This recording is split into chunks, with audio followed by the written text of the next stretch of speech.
안녕하십니까, 스텝산사입니다. 오늘은 5월 전망에 대해서 말씀드리려고 합니다. 제가 지난 몇 달 동안에 이제 월간 전망을 계속 냈었는데요.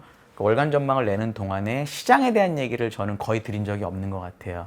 왜 그러냐면 이 시장의 전망을 맞춘다는 것이 가장 어렵기 때문입니다. 시장의 방향성, 예를 들어 워렌 버핏이든 여러 가지 투자 대가들이 항상 하는 얘기가 시장의 전망을 가지고 주식 투자를 하는 게 가장 어렵다라는 얘기를 많이 하세요. 그래서 저도 그 말을 되게 믿고, 그래서 시장을 맞춘다는 게 애널리스트든 펀드 매니저든 투자자든 되게 어렵다는 걸 생각합니다. 그러니까 시장을 맞춰가지고 주식을 살려는 게 대단히 어렵기 때문에 굳이 저는 이제 시장을 맞추려고 하는 그런 말씀 잘 안 드리는데, 이번에는 시장 얘기를 조금 드리려고 해요. 그 이유가 뭐냐면 지금 시장이 약간 뭐랄까 어느 정도 수준에 왔고요. 예를 들어 S&P 500 같은 경우는 지금 4,200 근처에 와 있습니다.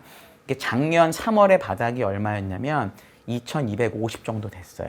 그러니까 이게 한 100포인트만 더 오르면은 거의 1년 만에 이 시장, 이 미국의 이 거대한 주식시장이 2배 정도 올라가는 그런 효과가 있는 거거든요. 그러니까 분명히 시장에 대한 피로감을 사람들이 느끼고 있고, 거기다가 2월부터 지금 4월 말까지 금리가 1%에서 1.7%까지 빠르게 올라가면서 주식에 대한 요구 수익률도 올라갔어요. 요구 수익률이 올라갔는데 그에 따라서 밸류에이션이 안 떨어지고 있으니까 사람들이 어느 정도 주식의 고점이 된 게 아니냐라는 걱정을 하시고 계세요. 그래서 저는 이제 지금 5월 달에는 어떤 상황이 될 것 같냐를 말씀드리려고 합니다. 저는 단기적으로는 주식시장이 약간 5월 달에는 쉴 수 있다라고 생각을 해요. 그 이유가 뭐냐면 결국 주식시장의 지수를 결정하는 거는 EPS하고 주당 순이익이죠. EPS하고 그 다음에 이자율하고 그 다음에 소위 말한 일드 갭이라는 거죠. 일드 갭은 뭐냐면 P의 역수를 무위험 이자율로 뺀 겁니다. 주식시장이 만약에 P가 낮고 이자율이 낮으면 일드 갭이 커져서 주식의 매력이 커지는 거죠. 그래서 요거를 가지고 보통 지수의 상단 내지는 하단을 결정하는 경우가 되게 많습니다.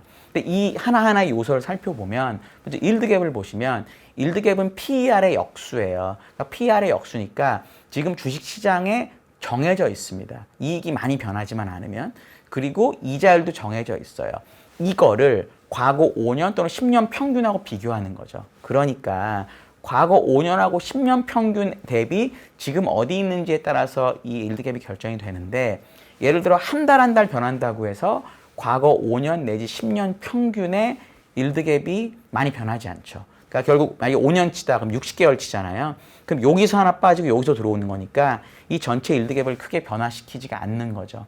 그러니까 지금 5월 초에서 5월 말이 된다고 해서 역사적 평균의 일드 갭 수치가 별로 변하지 않습니다. 그러니까 일드 갭이 어떻게 변하느냐에 따라서 주가가 움직이지 않는다라는 거죠, 단기적으로는. 그럼 두 번째 이제 금리인데, 금리는 1%에서 1.6% 올라갔던 것처럼 언제든지 1.6에서 1%로 떨어질 수는 있어요. 그런데 저는 어떻게 보냐면 지금 만약에 금리가 여기 이제 1.6에서 1%로 이렇게 떨어지면 이거는 금리가 떨어졌기 때문에 주식이 오른다라고 생각하는 게 아니라 금리가 떨어진 거를 경제가 부진하다, 뭔가 경제가 문제가 있다라고 시장이 해석할 것 같아요. 그러니까 일반적으로 금리가 오르는 것은 경제가 좋아지고 경제가 좋아서 인플레이션이 올 것 같기 때문에 사람들이 채권에 대한 보상을 더 많이 요구하고 그래서 금리가 오르는 거거든요. 근데 지금처럼 아직 코로나가 명확히 종식됐는지도 모르겠고 경제가 회복된다고는 하는데 이게 영속적인지도 모르겠는 이런 상황에서 금리가 빠지기 시작한다는 얘기는 경제가 사실 안 좋은가 보다라고 사람들이 이해할 수도 있을 것 같아요. 그러면 결국은 금리가 많이 빠지는 게 이 주식시장을 끌어올리는 효과는 저는 없을 것 같아요. 오히려 금리가 많이 빠지면 순환만 있을지언정 경기가 안 좋을지도 몰라 하면 사람들이 걱정할 수 있다라는 거죠. 그러면 결국 이제 마지막 남은 이 요소가 뭐냐면 주당 순이익인데, 이 주당 순이익 같은 경우가 사실 올라가는 걸 우리가 이제 실적 장세라고 하고, 이 주당 순이익이 올라가는 속도가 빠르면 빠를수록 주가가 더 많이 올라갈 수밖에 없는 그런 거죠. 그런데 제가 이제 애널리스트 생활을 올해 이제 18년째인데요. 애널리스트들이 어떠냐, 특히 기업 분석 애널리스트 어떠냐, 실적 추정치를 언제 바꾸냐, 분기 실적 발표가 나올 때마다 바꿉니다. 지금이 이제 5월 초인데 미국의 많은 기업들이 실적 발표를 했어요.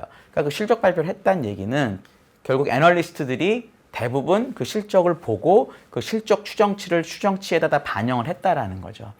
근데 이번 실적 발표의 특징이 뭐냐면 대형사들 특히 그런데 1분기 실적은 대단히 잘 냈어요. 심지어 아마존 같은 그렇게 큰 회사가 매출액이 40몇 프로 늘 정도로 실적이 좋았는데 기업들이 가이던스, 소위 말하는 예상치, 전망치를 조금 약하게 줬어요.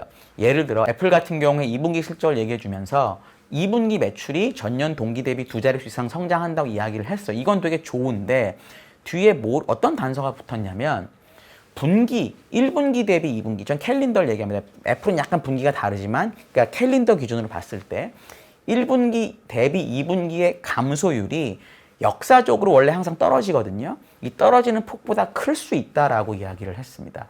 뭔가 이상하다. 그래서 그날 실적도 사실 애플이 빠졌고요.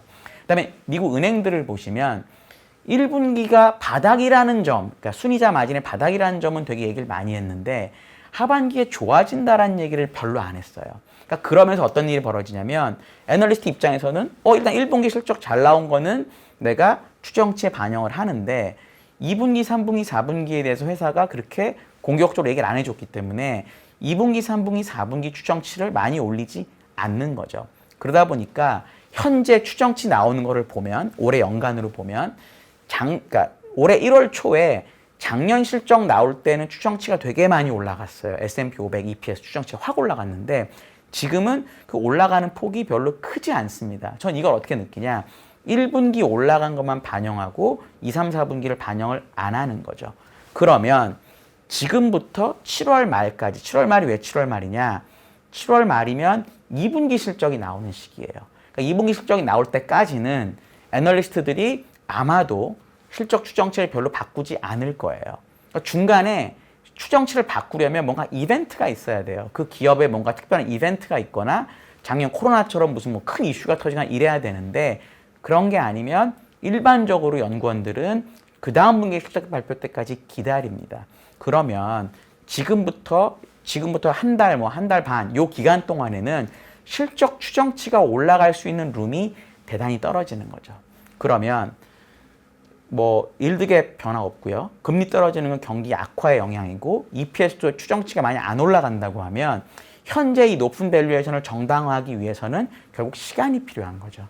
그러니까 지금부터 EPS 추정치가 바뀌는 7월 말 정도까지는 사람들이 주가 영역에 부담을 느낄 가능성이 좀 높은 것 같아요. 그래서 5월 달에는 조금 리스크 관리를 하시면 좋겠다라고 저는 생각을 합니다. 제가 생각하는 5월 달의 지수의 포인트는 최근에 업종 주가 중에 가장 좋은 게 어떤 것들이 있냐면 4월이 제 리포트에도 나와 있는데 4월에 부동산이 되게 좋았고요.